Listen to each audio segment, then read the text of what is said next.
না, আল্লাহ দিব। কেউ যদি আমার খাবার খায় বলতে পারে যে ভাই আপনার খাবারটা ভালো লাগে নাই, আমি তার টাকা রিটার্ন করে দেবো ভাই। আমি আগে টাকা নেই না, আগে খাবেন। 7 স্টার 5 স্টার এরকম রান্না হবে না। এক পাতিলে বেচতে আমার 1 ঘন্টা 1.5 ঘন্টা সময় লাগে না। আমি চুইজাল শিখাই দিতাম কিভাবে চুইজাল রান্না করে।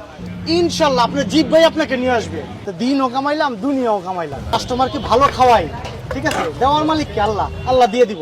এই যে দেখেন না, কতক্ষণের মধ্যে শেষ হয়ে গেছে। যারা শীতের রাতে স্ট্রিটের পাশে রাজহাঁসের কালাভুনা খেতে চান, আই থিঙ্ক ঢাকার মধ্যে এটা হবে বেস্ট একটা অপশন।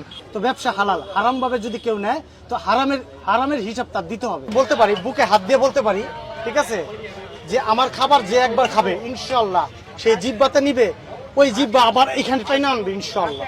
যা উঠবো তাই। এগুলি আসলে মামা খালি খাইতে পারবেন, বুঝছেন? মানে রাইস খালি খাওয়া যাবে? খালি খাওয়া যাবে। গিয়ে বাজা তোর বাবা গরুরের জ্বালা মামা।